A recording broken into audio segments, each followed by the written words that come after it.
Hello students, this is उमंग शर्मा। अभी के class 10th के लिए हमारे जो सेशंस चल रहे हैं उनमें हम डिस्कस कर रहे हैं आपके सारे सब्जेक्ट के वो सारे क्वेश्चन आंसर्स जो कि आपको डायरेक्ट एग्जाम पेपर में देखने को मिलेंगे। अभी हम आप जो अभी के सेशंस चल रहे हैं इनमें मैं अभी 2 दिन से आपको जो क्वेश्चंस दे रही हूँ वो दे रही हूँ आपका इकोनॉमिक डेवलपमेंट वाली जो आपकी बुक है, मतलब सोशल स्टडीज़ की जो बुक है इकोनॉमिक डेवलपमेंट, उसका आज ग्लोबलाइजेशन एंड इंडियन इकोनॉमी वाला चैप्टर आज हम डिस्कस करने वाले हैं। कल जो आपको इसी वाली बुक में से कल जो आपको चैप्टर मिला था वो मिला था मनी एंड क्रेडिट का। ठीक है, उसमें मैंने आपको कुछ 5-6 क्वेश्चंस बताए थे और वही क्वेश्चंस आपको एग्जाम पेपर में देखने को मिल जाएंगे। ठीक है, चलो स्टार्ट करते हैं। मैं एक छोटी सी चीज़ और बता दूं कि बच्चों आपको जितने भी वीडियोस मिल रहे हैं वो हिंदी मीडियम और इंग्लिश मीडियम दोनों में मिल रहे हैं। हिंदी मीडियम वाले बच्चे जो हैं, अगर आप किसी को जानते हैं तो आप भी उनको बता सकते हैं ताकि वो भी अपने, क्योंकि उनको हमेशा प्रॉब्लम रहती है कि कंटेंट नहीं मिल पाता हिंदी मीडियम का, तो आप उनको बता सकते हैं। चलो स्टार्ट करते हैं। क्वेश्चन नंबर फर्स्ट के साथ। क्वेश्चन नंबर फर्स्ट क्या है? Question number first, foreign trade integrated the market in different countries, यानी जो विदेशी व्यापार है, जो फॉरेन ट्रेड है, वो अलग अलग देशों को, अलग अलग कंट्रीज को के मार्केट्स को इंटीग्रेट करता है, मतलब एक साथ करता है, एकीकृत करता है। आपका उसके बारे में क्या स्टेटमेंट है वो आपको बताना है, या आप इस बात से एग्री करते हैं वो आपको बताना है। तो पहले मैं समझा देती हूँ, देन उसके बाद आप यहाँ से देख सकते हैं। हो बच्चों, आपको स्क्रीन ठीक से विजिबल होगी, है ना।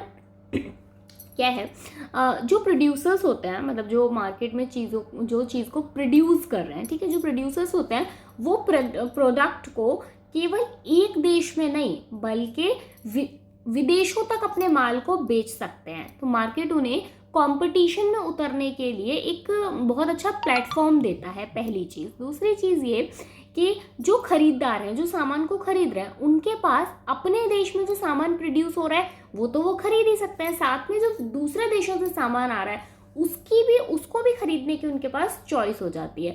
तो हम कह सकते हैं कि जो फॉरेन ट्रेड है, जो हमारे, जैसे हम इंडिया में रहते हैं, ठीक है, तो हम इंडिया में क्या देखते हैं कि ऐसा थोड़ा ना हम जितनी भी चीज़ें यूज़ कर रहे हैं वो सारी चीज़ें इंडिया में ही प्रोड्यूस हो रही हैं, है ना। सारी चीज़ें इंडिया में प्रोड्यूस नहीं हो रही हैं, कुछ चीज़ें बाहर से भी आके प्रोड्यूस हो रही हैं और कुछ चीज़ें इंडिया की भी अवेलेबल हैं। तो अब ये हमारी चॉइस है कि हम कौन सी वाली चीज़ को जो हमें ज़्यादा सूटेबल रहती है, हमारे लिए ज़्यादा फिट बैठती है, हमें मतलब हर चीज़ में हमारे लिए ज़्यादा फिट बैठती है, हम उसको चूज़ कर लेते हैं। तो खरीदार के पास भी काफ़ी सारी चॉइस हो जाती है। दूसरी चीज़, जैसे अगर हम इंडिया में, मैं आपको एग्जाम्पल के साथ बताती हूँ, इंडिया में जापानीज़ कार हैं, ठीक है, इंडिया में जापान से कार बिकने के लिए आती हैं।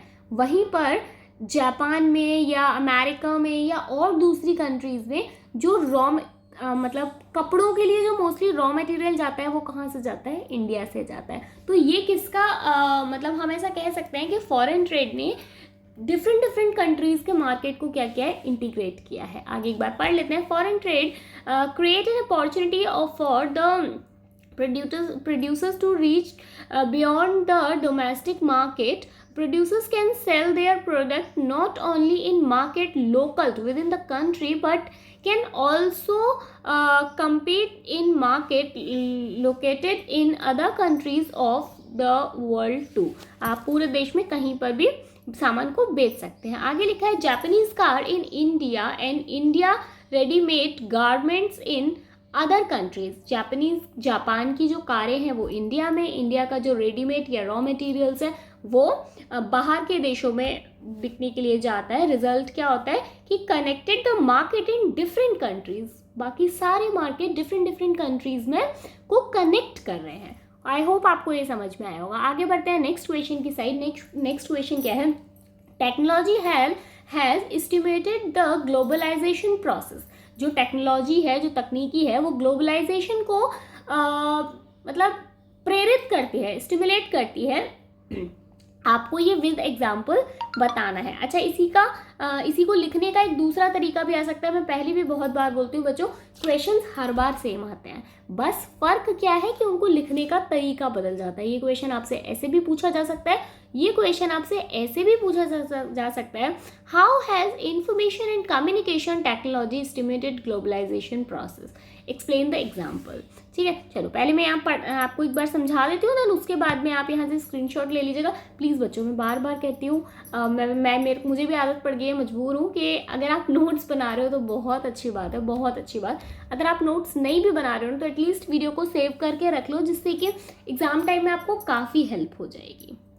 ठीक है, देखो अब टेक्नोलॉजी कैसे वर्क करती है, उसने कैसे स्टिमुलेट किया है ग्लोबलाइजेशन को, तो मैं आपको बता दूं, बहुत ज़्यादा स्टिमुलेट किया है। कैसे किया है? ग्लोबलाइजेशन टेक्नोलॉजी का ग्लोबलाइजेशन में जो टेक्नोलॉजी है उसका बहुत बड़ा हाथ है। एग्जाम्पल कि टेक्नोलॉजी के कारण ही सामान को, जो भी चीज़ प्रोड्यूस हो रही है एक कंट्री में, उसको दूसरी कंट्री में सेल किया जा सकता है। वरना जब टेक्नोलॉजी नहीं थी मतलब कि जब सामान एक जगह से दूसरी जगह भेजने में बड़े बड़े शिप और इन सब से भेजा जा रहा था, उस टाइम पे क्या हो रहा था, बहुत ज़्यादा टाइम भी लग रहा था और कॉस्ट भी बहुत ज़्यादा आ रही थी। अब क्या हो गया है, जैसे जैसे नई नई टेक्नोलॉजीज आई हैं उनके हिसाब से पैसा भी कम लग रहा है और टाइम भी कम लग रहा है, तो कॉस्ट भी बच रही है और टाइम भी बच रहा है। तो फर्स्ट पॉइंट यही लिखा है, rapid improvement in technology has been a major factor that had stimulated the globalization process for intense in the past 50 years. These has been several improvement in transportation technology. Last 50 साल से transportation technology में बहुत ज़्यादा सुधार आया है। क्या हुआ है? This has made much faster delivery to goods and across long distance possible at the lower cost. जितना पॉसिबल हो सकता है उतनी लोअर कॉस्ट पे एक जगह से सामान दूसरी जगह में भेजा जा सकता है। नंबर सेकंड क्या लिखा हुआ है? नंबर सेकंड लिखा हुआ है कि टेक्नोलॉजी ने कंप्यूटर, इंटरनेट, टेलीकम्युनिकेशन, इनमें इसका बहुत बड़ा मतलब इन सब में टेक्नोलॉजी के आने से बहुत बड़ा चेंज आया है। आप एक जगह से दूसरी जगह पर, मतलब आपका जो ट्रेड है वो एक जगह से एक कंट्री से दूसरे कंट्री में पॉसिबली इतना इजीली इसलिए हो पाया है क्योंकि ऐसा नहीं है कि पहले नहीं होता था, पहले भी ट्रेड होता था, बट टेक्नोलॉजी के आने से ये चीज़ें बहुत ईजी हो गई हैं।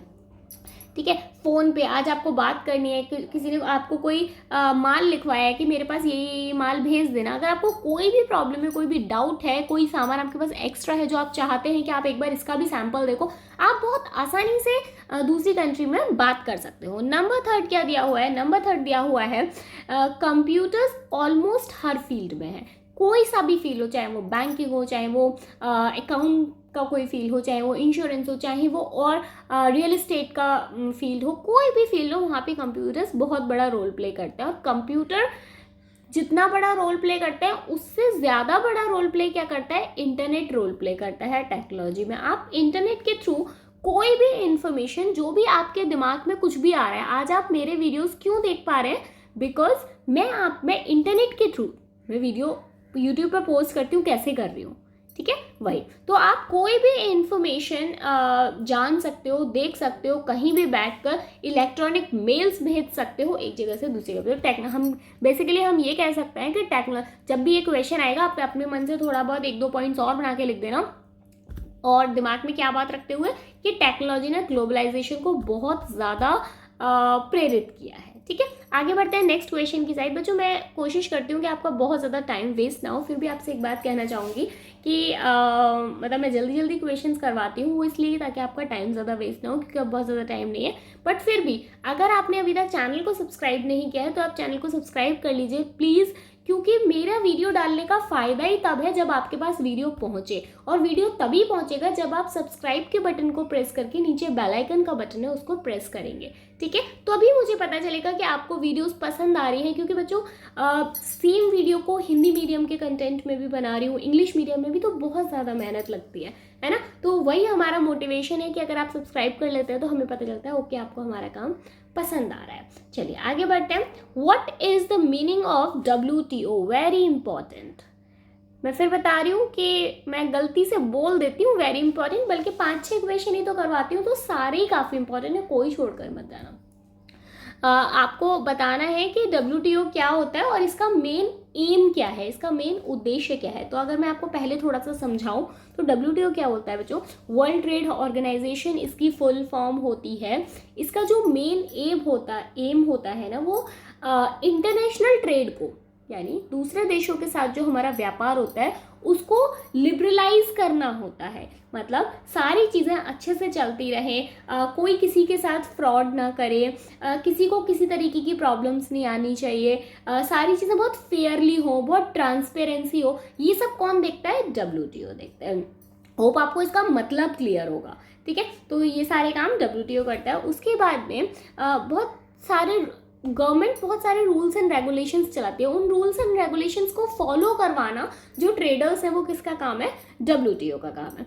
अब वो पूछ रहा है कि इसमें ऐसी कौन सी दो कमियां हैं, कौन सी दो कमियां हैं। तो बच्चों मतलब वैसे WTO का काम जो है वो बहुत ही अच्छा है, क्योंकि आज आपको ये हमने अभी ऊपर पढ़ा कि हम हमेशा एक कंट्री से दूसरी कंट्री में ट्रेड करते हैं, ठीक है। इससे हमें प्रॉफिट ज़्यादा होता है। बट प्रॉब्लम क्या है? क्योंकि बहुत, जैसे आप इंडिया की बात करें तो सारी चीज़ें बहुत फेयरली तो नहीं चल रही हैं। आपको भी पता है इतनी ट्रांसपेरेंसी नहीं है चीज़ों के साथ में, ठीक है। इसी तरीके से जब हम दूसरी कंट्रीज़ के साथ ट्रेड करते हैं तो वहाँ पे भी बहुत सारी चीज़ें बहुत अच्छे से नहीं हो पाती हैं। तो उन दो प्रॉब्लम्स के बारे में आपसे पूछा जा रहा है। तो उसमें से फर्स्ट प्रॉब्लम क्या है कि WTO जो सारी कंट्रीज हैं, सारे देशों की फ्री ट्रेड अलाउ करता है कि भाई कोई भी कहीं भी ट्रेड कर सकता है, कोई लिमिटेशंस नहीं है, कोई बाउंड्रीज नहीं बनाई गई है, कोई कहीं भी ट्रेड कर सकता है। और जो डेवलप कंट्रीज हैं, मतलब जो डेवलप्ड कंट्रीज हैं, इसका यूज़ गलत तरीके से करती हैं। कैसे गलत तरीके से करते हैं कि वो मतलब उनको भी बहुत ज़्यादा नॉलेज नहीं है, इसलिए वो जबकि उनको पता होना चाहिए कि WTO आपके प्रोडक्ट को वैसे भी बहुत ज़्यादा प्रोटेक्ट कर रहा है, बट वो खुद से अपने प्रोडक्ट को प्रोटेक्ट करना चाहते हैं और इसकी वजह से काफ़ी सारी गलतियां उनसे हो जाती है। नेक्स्ट पॉइंट है यहाँ पे, फर्स्ट पॉइंट मैंने बता दिया, नेक्स्ट पॉइंट है WTO डेवलपिंग कंट्रीज को बहुत सारे प्रॉब्लम से या बैरियर से दूर करने के लिए उनको बहुत ज़्यादा फोर्स करता है और इसकी वजह से बहुत अनफेयर प्रैक्टिसेस होती है, ठीक है। आगे बढ़ते हैं नेक्स्ट क्वेश्चन की side. Question number 4। Question number 4 क्या है? Analyse 1 good and bad effects of globalisation in India. लिख दे रही हूँ, बाकी सारे इंपॉर्टेंट है, ठीक है। इंडिया में ग्लोबलाइजेशन का गुड और बैड इम्पैक्ट आपको बताना है, ठीक है। मतलब क्या इफेक्ट हुए हैं वो आपको यहाँ पे बताना है, क्या आपने एनालाइज किया है। तो देखो पहले थोड़ा समझाऊँ उसके बाद पढ़ाती हूँ।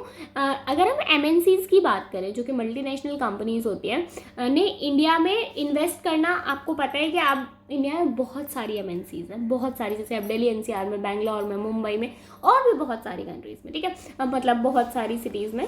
तो यहाँ पे क्या है, MNCs ने इंडिया में इन्वेस्ट करना बढ़ा दिया। इंडस्ट्रीज़ जैसे ऑटोमोबाइल हो गया, इलेक्ट्रॉनिक्स हो गया, सॉफ्ट ड्रिंक्स हो गई, फास्ट फूड हो गया, आपको पता ही है कि मार्केट में कितना फैला हुआ है।